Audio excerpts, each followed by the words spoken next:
جب میں مسلمان نہیں تھا تو میری لائف ٹف نہیں، ویری ٹف تھی. جب میں نے اسلام قبول کیا تو زندگی آسان نہیں بلکہ نہایت آسان ترین اللہ سبحانہ و تعالیٰ نے بنا دی. اب مجھے نہیں سمجھ آتی کہ یعنی ہمارے جو بورن مسلمز ہیں، یعنی انہوں نے یہ کانسیپٹ کہاں سے لیا ہے کہ دین مشکل ہے. واللہ دین مشکل نہیں ہے. یعنی آپ اگر مسکرا کے بات کر رہے ہیں تو یہ دین مشکل نہیں ہے. آپ اگر دن میں 5 بار اپنے ہاتھ منہ دھو کے وضو کر کے نماز پڑھ رہے ہیں تو یہ مشکل نہیں ہے. یہ پوری لائف ٹائم آپ کے لیے آسانی پیدا کرنے والی چیز ہے جو آپ کو بیماریوں سے، آپ کو تنگی تکلیف پریشانی مجبوری انزائٹی سے ڈپریشن سے آپ کو بچاتی ہے. یہ تو ساری زندگی کے لیے آپ کے لیے آسانی پیدا فرما رہی ہے. وہ سے کہ یہ دین جو ہے وہ مشکل ہے. آپ اپنے پیسے سے 2.5% صرف دے رہے ہیں جو آپ کو لگ رہا ہے کہ یہ میں پیسہ دوں گا اور دل کو ہاتھ پڑا، لیکن اس کی وجہ سے اللہ سبحانہ تعالیٰ آپ کے مال میں برکت کتنی عطا فرما رہے ہیں. یہ اگر اللہ ہمیں آنکھیں عطا فرما دے اور ہم اس کو دیکھ سکیں تو شاید ہم اپنا سارا مال اللہ کی راہ میں خرچ کر دیں. اسی طرح یعنی ایک لمحے کے لیے اگر ہم سوچ بھی لیں کہ دین مشکل ہے، دنیا مشکل نہیں ہے. یعنی صرف ہم نے یہاں پہ 60 سال میکسیمم ہم نے 60 سال رہنا ہے اور اس کے لیے بچوں کو صبح سردی گرمی میں اسکول نہیں بھجوا رہے. کیا ان کے لیے ہم محنت مشقت نہیں کر رہے؟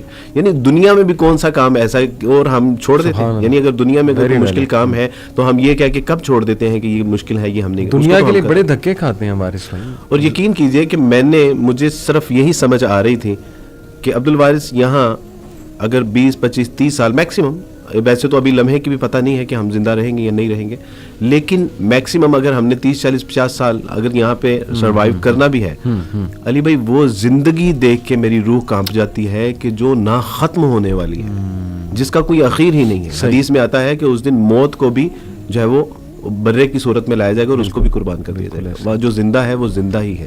تو میں سوچتا تھا کہ عبدالوارث آج آپشن ہے، ماں باپ بہن بھائی رشتہ دار، یہ جو کچھ آپ کا اسٹیٹس ہے، یہ جو بھی معاشرے میں ایک مشکل مرحلہ تھا کہ آخرت کے معاملے میں یہ کچھ بھی نہیں. اور پھر ہوا یہ کہ جب اسلام قبول کرنے کی طرف آئے، فیصلہ کیا، تو میں دیکھ رہا تھا کہ پیچھے مڑ کے جب دیکھا تو فیانسی بھی نہیں تھی. مجھے زیادہ دکھ جو ہے وہ فیانسی کا تھا. بالکل بچپن کی محبت وہ بھی نہیں ہے، امی ابو نہیں ہے، بہن بھائی نہیں ہے، جو بچپن کے دوست تھے وہ بھی نہیں ہے. پیچھے مڑ کے دیکھا تو کوئی نہیں ہے، لیکن جیسے ہی میں نے آگے مڑ کے دیکھا تو میرے اللہ تھے، رسول اللہ تھے، کتاب اللہ تھی. اور پھر اس کے بعد اللہ سبحانہ تعالیٰ نے ایسے راستے میرے لیے آسان کیے کہ میں چلتا گیا اور لوگ ملتے گئے. تو آج اور اس پہ اللہ نے میرے ساتھ جو سب سے بڑا احسان میرے اوپر کیا وہ یہ کہ نہ صرف اللہ سبحانہ تعالیٰ نے مجھے امت مسلمہ کے بہترین لوگ بطور بہن بھائی عطا فرما دیے، بلکہ اللہ نے پھر میرے ماں باپ اور بہن بھائی بھی مجھے لوٹا. سبحان اللہ. یہ میرے ساتھ ہے. یہ یعنی آپ اللہ کی سنت کو دیکھیں کہ اللہ نے پھر ان سب کو بھی میرے ساتھ اللہ نے آپ کی آنکھیں ٹھنڈی اس حوالے سے بھی کر دی ماشاءاللہ. الحمدللہ. اور آج میں اپنے خاندان کی آنکھوں کا تارا ہوں الحمدللہ. ان کی خواہش ہے کہ عبدالوارث ہمارے گھر میں ایک کپ، وہ مسلمان نیو مسلم ہے یا نان مسلم ہے، ان کی خواہش ہے کہ عبدالوارث، ابھی میں الحمدللہ کچھ دن پہلے اپنی شی از کرسچن اسٹل ناؤ، تو اس کی آنکھوں میں آنسو تھے کہ آج میرا بھائی میرے گھر آئے. اور وہی لوگ تھے کہ جنہوں نے میرا بائک آؤٹ کیا تھا، وہی لوگ تھے جو میرا بائک آؤٹ کر کے آج وہ میرے آفس میں آتے ہیں مجھ سے ٹائم لے کے.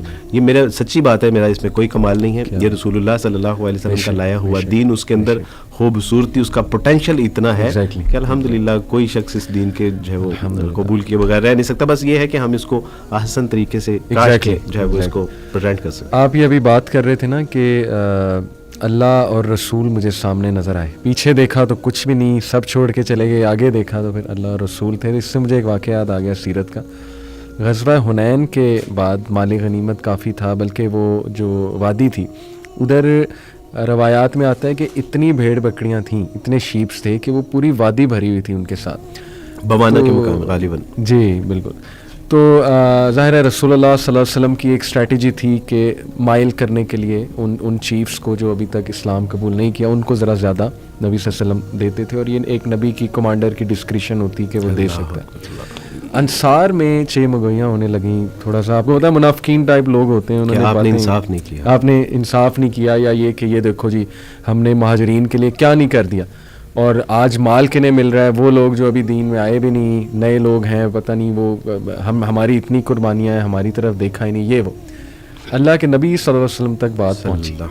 اور آپ دیکھیں کہ یہ لیڈرشپ ہے وارث بھائی، اپنی ٹیم کی مسکنسیپشنز دور کرنا یہ بہترین لیڈرشپ ہے. اللہ کے نبی نے اگنور نہیں کیا, یہ نہیں کہ چلو کوئی بات نہیں, کرنے دو بات, نہیں, یہ جھاڑ بھی نہیں پلائی. ہاں, جھاڑ بھی نہیں پلائی, سب کو جمع کیا, کہا تم یہ بتاؤ کہ یہ سارے یہ واپس جا رہے ہیں مال کے ساتھ اور بھیڑ بکریوں کے ساتھ, اور تم واپس جا رہے ہو اللہ کے رسول کے ساتھ, تو مجھے بتاؤ کہ تمہارے لیے بہتر کیا. میں جب واپس آ رہا تھا تو یہ میرے ذہن میں واقعہ تھا, الحمدللہ ابھی آدھا پونا گھنٹہ پہلے. بالکل صحیح بات, یعنی ان کے مقدر میں بھیڑ بکریاں ہیں اور تمہارے مقدر میں رسول اللہ ہے, تو تم کس, تو وہ پھوٹ کے کہ اللہ کے رسول صلی اللہ علیہ وسلم جی وی آر ویری سوری, ہم سے بھی یقین ہے. تو بڑی یہ بالکل صحیح بات ہے کہ یہ لیڈرشپ بھی ہے, اور جس کے حصے میں واللہ ہے, رسول اللہ آ گئے, جس کے حصے میں توحید آ گئے, کتاب اللہ آ گئے. یہ غریب, ہمارے استاد فرمایا کرتے تھے کہ یہ حامل قرآن لوگ سمجھتے ہیں کہ ہم غریب ہیں, جس کے پاس قرآن ہے وہ غریب ہو ہی نہیں سکتا. یہ یعنی تم نے اگر امیر اور غریب کا کنسیپٹ اس دنیا کے لیے بنایا تو ممکن ہے, لیکن اگر تم اللہ کے یعنی یہاں یہ تصور کرو کہ کون امیر ہے اور کون غریب ہے, تو اہل ایمان تو امیر ہی ہیں. غریب تو وہ ہے کہ جس کا دامن رسول اللہ کی محبت سے خالی ہے. غریب تو صرف